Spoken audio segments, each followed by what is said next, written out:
Hey YouTube, welcome back. My name is Kylie Gray. We are about to go through some seeds, tell you what my favorite varieties are that I like to grow where I live in our zone 3. Currently we're under about 16 inches of snow and we're nowhere near ready to plant outside. But I have started seeds inside in my laundry room, and I have onions, peppers, leeks, shallots. Did I already say peppers? Because I think that's it. I want to go over my favorite varieties. I got some seeds I need to put away in my seed cabinet. And yeah, let me share with you what my favorite things to grow in a zone 3 in a short climate are. Okay, so like I said, I am a gardener growing in a zone 3. What makes things, we have a very, knocking over my seed stash. What makes our area a little different than a lot of other zone 3s is we get frost in the summer. So it makes growing things a tad hairier than if you were just a regular zone 3er. We obviously have the short season, but that adds on top of it. We're also in the high desert, so we get a lot of heat, so we have to keep that in mind. So it's not like we can just grow cold crops outside and not have to worry about them, because we have that crazy heat that wants to send your cold crops bolting. This is my 9th year and 7th year successfully growing here where we live in Central Oregon. I've gotten my favorite varieties, and I thought while I'm putting this basket of seeds that I have been putting away, they need to be organized in here, that I would share with you my favorite varieties I have grown to love to grow where I am here in La Pine, Oregon. So, also, if you Google La Pine, Oregon, it is going to tell you that we are a zone 6. That is an all-out fabrication. We are not. We've had special studies done by the local universities. I believe it was OSU or O of U, I think it was OSU, came out and did a big study a few years back and said we're definitely a zone 3. Google says zone 6. So yes, I hate to break it to you if you weren't aware. For my favorite herbs, I love slow bolt cilantro. It'll still bolt on you in the heat, but if you can plant it in your garden, maybe that has a little bit of shade, it'll do quite well for you, and even if it goes to flower, it'll self-seed itself. Okay, let's jump into onions, because right now, if you're in my zone, you got to start your onions inside. If you want a big fat juicy bulb, it is what it is. You just kind of have to play the game, and the game is saying you got to plant now. We are in the northern part of America, and so we have to plant long day onions, because if you do not, there's 3 kinds of onions. There's the long day, the intermediate day, and the short day. And if you plant a short day and a long day, it'll put most of its energy in the greens and not give you the bulb you want, because it doesn't have enough, it has too much daylight. There's a whole scientific thing. You just want to make sure you're growing in your right onion area. So if you're above, I don't know, probably I'd say Northern California, across the United States and above, definitely Canada, I have a cat that is, they're just always here when I'm filming. It is what it is. You want to do a long day onion. So I have grown mostly long days, but actually one of my favorite varieties is not a long day. This is by far one of my favorite. It is the Yellow of Parma. Baker Creek has it. And yeah, I just did a shallot, which I actually haven't been successful with shallots yet, but this is the year. I'm telling you, I'm going to be successful with shallots. Oh, I want to grow those. Okay. So Yellow of Parma is one of my favorites. I grow it every year. The only place I know where I can get the seed and good seed quality is Baker Creek. They do free shipping even if you, excuse my rude feline, excuse me. Even if you order just 1 pack, they give you free shipping. Their prices are a little higher, but great. I've primarily had very good germination rates with them. Another one of my favorites, while we're here, obviously a Walla Walla. They are a classic sweet onion. The Yellow Parma does really well for storage, which is why I like to grow it. Along with storage onions, I like a Red Wing and a Patterson, which I know Territorial Seed now carries both of those, but before it was like you could only get them from the breeder, which I believe was Johnny's. I could be wrong with that, but Johnny's was the first place that I found them. And they are an F1 hybrid, meaning they are not, if you save the seeds from those, you're not going to get the same, you're not guaranteed to get the same onion again. Another one of my favorites, this is a new variety I grew, which is an intermediate day, but I really enjoyed it. It was the Italian torpedo, or a red torpedo, or it goes by a few different names, but the Italian torpedo, I think I just got this on clearance. If you hear a buzzing, it's the snowplow. We've gotten quite a bit of snow, so the snowplow's going by. Okay, so this is an intermediate day, but it was such a fun thing. It's a funny shape and it's a great onion to grow. I really enjoyed that and the flat of Italy last year. Those were two new varieties to me that I enjoyed immensely. I might have one tiny little flat of Italy left. I know I have no more Italian torpedoes. I gave them away a lot because they were so fun. It was like, here's a torpedo. I started a bunch. So that was my first successful intermediate day onion that I had a lot of success with. Not saying I'll have it again this year, but I did last year, so we'll see where it goes. Short day onions, I would veer away from that. Another favorite of mine is the Alyssa Craig onion, the Red Weathersfield, I grow that, and the Brunswick. Where is it? A smaller red purple onion. So I think that's all for onions. My favorite leeks, I like to grow the American flag leek. It is a classic. Typically most seed companies have it as well, and so that's what I like to grow for leeks wise. Okay, we got some more seeds. Oh my goodness, I loaded up on shallots. Let's go to tomatoes. So this is one of my favorites, a Sun Gold. It is a classic. It's a good little cherry. I love the Berry's Crazy Cherry, and Dr. Witchy's, which is a yellow heirloom. I love a good, I think Abe Lincoln did really well for me. Also, a Glacier and a Moscovich, they do well. They're determinate tomatoes. But by far my favorite tomato I ever grow and always will grow, and if it's the only tomato I ever grow again in life, I'd be fine, is a San Marzano. They do so well most of the time if we don't have a crazy killing freeze at the end of June and mid-August, then my tomatoes do quite well in my high tunnel greenhouse. Other than that, so those are my favorite tomatoes varieties. They do well here, but by far Roma would probably be right up there with San Marzanos. I just prefer a San Marzano. They just do really well for me, and I like the flavor. This is so good. Peas. Let's talk about peas. My favorite pea, because, well, I live in Oregon, is the Oregon sugar snap pea. It's so good. But I also love a good melting sugar pod pea. That is a new favorite of mine. They do well here. Basically any pea can do well here. Okay? So grow whatever you want. For as far as beans go, like green beans, I like a good bush variety. I also grow these in my high tunnel. There have been years I've tried to grow them outside and then we get a frost killing freeze. If you are diligent and remember things and don't have a bunch of children that you have to keep track of, maybe you could do it. I don't remember to cover things or uncover things. So we'll get the scorching heat of summer and it'll fry them, or we'll get the freezing cold at night and we'll kill them that way. So either way, in my outdoor garden, they're doomed. I grow them in my high tunnel. And my favorite one is just a provider one. I haven't grown too many pole beans just because I like the fast maturing bush bean. And they stay low to the ground, which is safer from frost. So provider is definitely, if I were to only pick one, that would be it. As far as basically any cold loving crop, you can pick whatever you want. Try all the varieties, try all the colors, and just depends on preference. So there's some things that my family just doesn't care for. So as far as potatoes go, we're still eating through our potatoes we grew last year, but I only have like dark purple potatoes, and I don't remember the variety, but they did so well for me last year that they're dark purple inside and outside, so the skin and the flesh of the potatoes dark purple, and my family can't handle it. I made mashed potatoes and my boys were so weirded out. They ate them. They requested politely that they have regular potatoes from now on.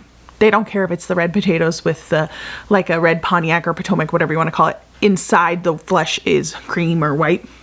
That's what they prefer. My husband also does not care for the purple potatoes with the purple flesh inside. It just wasn't his thing. So we have a ton of those, and I'm just going to use them for seed, and I'll probably just throw them in our community garden for next year. So we just pass them on. I liked them. There was actually like a smooth, buttery, they were just smoother than a russet or something like that. But I also do love a classic Yukon Gold, the red Potomac or whatever I talked to you about, and a russet. They all have their places in the kitchen. But as far as my kitchen, there have been many requests not to do the purple ones, which I will happily oblige with. But I think I could get away with a pink potato, and I might try and track that one down this year because I think it'd be fun. But also just the tried and true, the 3. Even russets have a little harder time growing here. They take so long. I have gotten some big spuds out of them, but typically it's been a second year where I had left a potato in after the harvest and it grew the second year I had a better harvest. So there's that. But my best success with the potatoes is definitely the Yukon Golds, the Kennebecks. Yep, grow those really well. And the red Potomac, Pontiac, whatever you want to call it. So moving on from potatoes. Herbs, love a good dill, love a good chamomile, love a good calendula. It's really good for skin irritants. Basil, I like to grow just the classic Italian is my preference, or the lemon or lime basil. I do like that. Thyme, all the times. Last year was the first year I started thyme for myself and didn't buy it from the store, and it did so much better just starting from seed here, and it's doing great. Well, I mean, it's under 1.5 feet of snow, but still it's doing really well.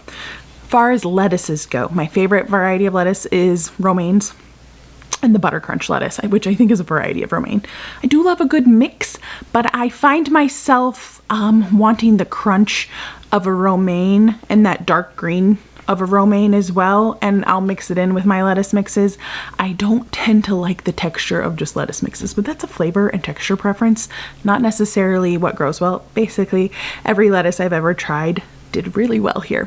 Now, as far as spinach, I do love a good spinach, but if you get like a slower bolting spinach that's made for a little warmer climate, spinach loves to grow. You could probably grow it in a cold house or in a greenhouse right now. I have thrown the seeds out on ice as early as I can get out, open the gate of my garden, and it'll germinate. Once the ice melts, it'll go right into the ground. And I don't know if I said that the Bloomsdale spinach is probably my favorite. Chard, I like the rainbow chard just because it's beautiful and you get the reds and the oranges and the yellows and the pinks and all the colors. Other than that, you can grow whatever chard you want. I have a second drawer down yonder here. So we're going into the second drawer. And I would move you down, but I can't. This is a slightly awkward angle, but you can see what I'm doing down here. Okay. Carrots. This is a big topic for me, okay? Because I like a lot of carrots and carrot varieties. If you see here, this whole section here is carrots. I like carrots, okay? Also, you're gonna see a lot of Fairy Morris seeds. Those are our restore in town gets Fairy Morris seeds, and one year they did 25 cents a seed, and then later in the year they did for a grocery bag. It was $5, so I got a lot. But my favorite varieties, tried and true, time and time again. A snowplow is quite loud, but at least my roads are getting plowed, you know what I'm saying? I'm about to go out to town and run some errands, and it's nice to have a freshly plowed road. So we will suffer in the video. Okay, so my favorite carrots. I get so excited. Parisian market carrots, they're little tiny babies. I'm yakking and not putting away my seeds. Found a pea pack to put away, that'll make me feel better. Parisian market carrots, they're like the size of a little radish. They're so tasty, they're quick maturing. You can grow any carrot here, okay? Short seasons, you can grow all the carrots. You can grow the purple carrots, you can grow the pink carrots, you can grow the giant taproot carrot, as long as you have good soil. So Parisian markets, you don't need good soil to grow those. You could literally, they grow so easy. They need like this much of good soil and they're fine. A bolero is a classic. Typically, I think I have some somewhere. I have pelleted seed. So this is a really good tip for all you people who have had troubles growing seeds or don't want to thin your seeds or any of the above. This one's not open, but that is probably one of my favorite varieties. A sugar snack, it's a F1 hybrid from Johnny's. It's a good, long, delicious, sweet carrot. I grew a lot of those when we were market gardeners and just have some seed left over, which is a little sketchy if they're pelleted because technically pelleted seed needs to be used the first year because they say the germination rate goes down. I have still been using my pelleted seed though for like 4 or 5 years and it's been fine. So that is pelleted seed for you right in there. And it helps just to be able to, like, if you hand do it, it helps to be able to drop them into the ground. Or if you use a seeder, like I do, you use the beet plate, the Earthway seeder beet plate, and that will plant it for you right there.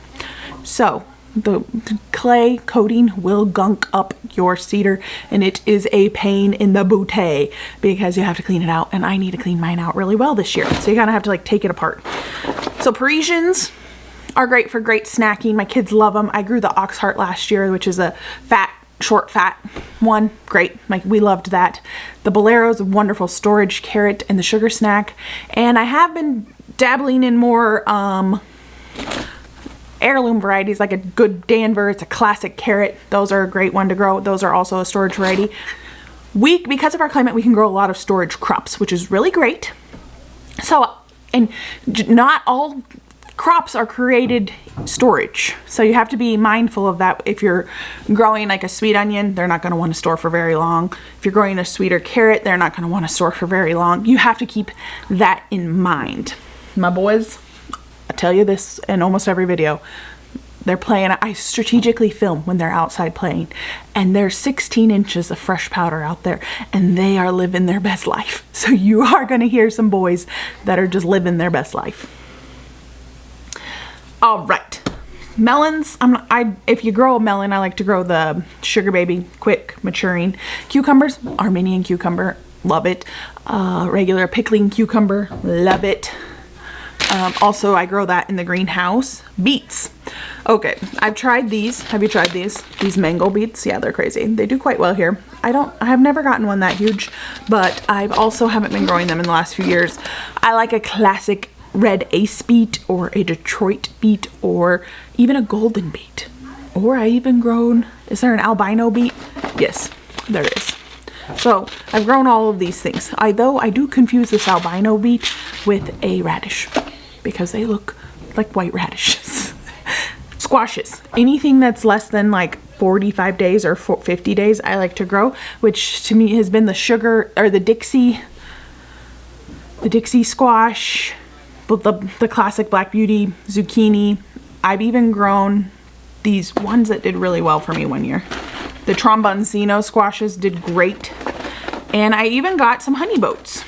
The Odessa, the honey boats, they did really well for me one year. I had a crazy squash year. I don't even like squash that much, but let me tell you what, this squash, the Dakota honey boat, that did really well one year in my greenhouse. And also it stored for so long. I grew one of these suckers too, the butternut squash, but I think it was a different variety, a more faster variety. It was a faster maturing variety, and that sucker kept all till spring. It was crazy. Okay, Brussels sprouts. I like to grow the I believe it's the Catskills. Nope, it's the Long Island. This is the So Easy ones. I don't really care for the red coating ones for some reason. I don't know if it's in my brain, but I feel like they don't germinate for me as well. Maybe because they're old and I told you about the clay coating, but I haven't had that problem with Johnny's coating, but it is with the red. I don't know. The Long Island ones, they're super hardy. They do quite well. Okay, peppers. I like a good early jalapeno. Those are my favorite. I also have done really well with, I think they're called quick fire peppers. Those are hotter than you know what. My dad is a crazy spice fiend. Like, he loves spice. I grew those quick fire peppers. Yeah, they knocked his socks off. And they're little. They were crazy. Shishito peppers done well here for me. Looking at them, I don't really have great success with bell peppers. I'm just gonna shoot you straight. I've had good success with cayenne, the jalapenos, and those little quick fire ones were amazing. Okay, favorite kales. I love a good scarlet kale, and I love a good blue Scotch curled kale. The red Russian kale, is that what it is? Maybe. And then as far as cabbages go, storage number 4. It's really boring, but it is a storage number 4. A new variety I'm excited to grow is from Territorial. It's this Katrina cabbage. It is ready to harvest. Are you ready for this? Where is it? It's like crazy fast. You want to know how fast this is ready? 45 days, baby. Right there. 45 days. That's crazy. So I picked up a bunch of those at the end of the season last year. Excited to grow those. Broccoli's classic Waltham or the De Sico. And those do really well for me. A purple broccoli. I love a good burgundy broccoli or the purple peacock variety. I haven't been able to find that purple peacock variety in recent years, but one year it did so well for me. It was my favorite thing. I loved it so much. I was the hit of every party I brought it to, which I would just bring the vegetable tray because when you're a vegetable gardener, you make a good dip to go with it. That's what I'm talking about, people. Early snowball cauliflower, that's a classic. Cabbages besides the storage number 4, which is a Johnny's. They created that. And this new Katrina one. I have done the, what is this guy? Tate Noir. The Copenhagen Market and the Jersey Wakefield Early. And there's another one. The Flat Dutch, Red Acre. I'm just looking at all mine. I am not seeing the one I normally grow. What is it? Oh, the Golden Acre. There she be. Those are great varieties. Basically, any cabbage does really well. I like to start those ahead of time. I've had poor success with just direct sowing. I like to start them. You can even just wait and start them later in life. Look at me, getting responsible over here. Here's a pro tip. Buy seeds after the season is over, because I think November, like mid-November, seems like November 22nd, at least last year, it was illegal for them to sell them. So a lot of retailers are putting them on massive discounts in November and October to get rid of them, so that way they make a little bit of a profit. But I do know our local Bi-Mart already has their seeds 50% off. So do with that as you will. My favorite places to purchase seeds, I love... Okay, I'm just going to tell you what's local. If you go into our little Lapine town, typically Ace Hardware gets botanical interests, but they don't get them till like really late, like later than they should. Bi-Mart has Ferry Morris, the dollar store and Dollar General. They have Burpee. They might have Ferry Morris, and they have something else. The All American brand, American Seed, I think, which I can't help myself, so when I go in there I typically buy them, but I'm trying to have restraint because obviously I need to go through these seeds, you know what I mean. And then the 31, on the corner of Highway 31 and 97, they have Seed Savers there at that landscape store. I do go into there quite a bit. That's what's local in our Lapine community. If there's any other place that sells them, you can put it in the comments. And then when you go to Bend, Wilco has Territorial Seeds. They have lots of few other brands I haven't heard of. Territorial and Botanical Interest is basically what I hit up there. Oh, and then I order online at my gardener, Baker Creek, Johnny's. I have done True Leaf Market this year, which has been great. And I think that's all. If I forget anybody, True Leaf Market is really good for bulk seeds. They have a great price. They have great germination. I am not affiliated with them. Oh, also, I am affiliated with Survival Garden Seeds. Maybe not though, because I've been kind of off the map for a bit, but they actually have really good seeds too. Survival Garden Seeds. There's a link down below. They're germinating. Oh my goodness, look at all these seeds in here. I gotta go through these. These are not Survival Garden Seeds, but... And what are you? Oh, no. And my gardener. Great company. Forgot about this order. I already had some notes. Oh, I had surgery in the fall. I still am suffering with anesthesia brain, and I must have ordered these in the fall. I have no recollection of this, but I was just like, why didn't I order any onions at the end of last year? I got my purple sprouting broccoli, and I have all my onions that I normally get. So I did put my order in. I like to order when they're fresh. Order your seeds in November, because that's when all of the seed companies put out their fresh new stock and you get first pick. So for Survival Garden Seeds and my gardener, everybody else, yeah, I've had great success. Oh, and Walmart. Walmart has Burpee, which is fine. I mean, sometimes they have things that other places don't have. Sometimes, but most of the time I like to support smaller businesses. And that's that. Thank you guys for following along with me, and thank you for coming to see in my living room what my favorite seeds are where I grow. And what are your favorite varieties? What has grown well in your area? And put your zone down where you're at, just so we know what are your favorite varieties for. Thank you guys for following along with me again, and I will see you on my next video. Bye guys. Oh, honorable mention, flowers. All sunflowers do really well here. Poppies, they love it here. Typically they don't bloom till fall, which is fine. I mean, like August, late August. Bachelor buttons, peonies, those all do really well. Okay,